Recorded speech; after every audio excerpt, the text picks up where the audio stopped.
I'm Jennifer Howard from Cottage on Bunker Hill, and you're watching Home Talk. I'm pouring some very hot water into a plastic container, and I'm adding about 3 tablespoons of a dark brown Rit fabric dye. And to the dark brown dye, I am adding some wooden beads.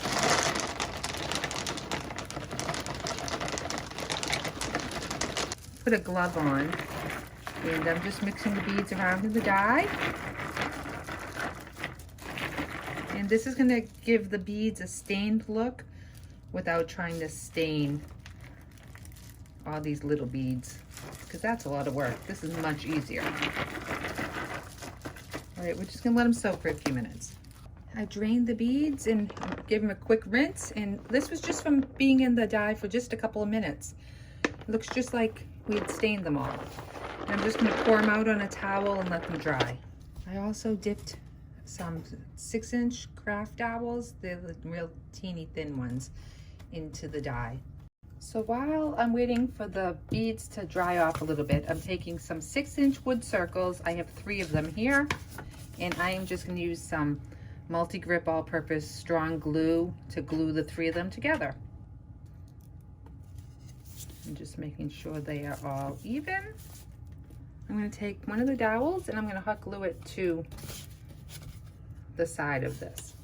Once the glue is set up, I'm just going to take the wood beads and I'm just going to stack them on the dowel. I'm going to leave the top of the little wooden dowel exposed.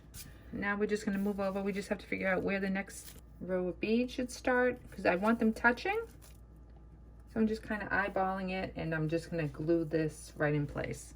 I'm finding that if I just add a little drop of glue to the base bead, it seems a little sturdier.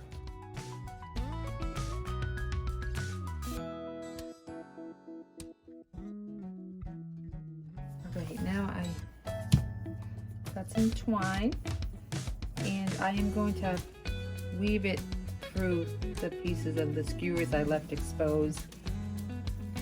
Give it a little more stability. And then you won't see the ugly bottom where the glue is. I'm going to wrap some twine around the bottom of that as well.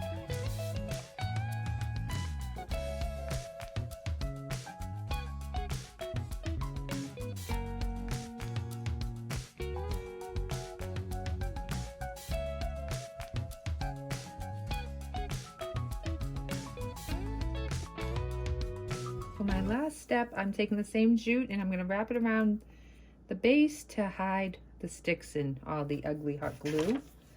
I'm going to show you 3 ways you can style it at home. I'm just taking an empty little ceramic pot and I'm popping that right in the middle. You could do, if you like real plants, I do. I'm just putting a little riser in the bottom of that.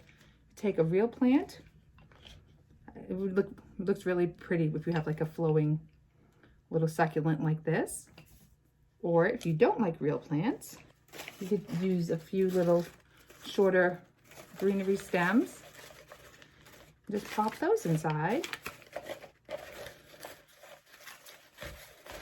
I mean, it looks like a real plant. How pretty is that?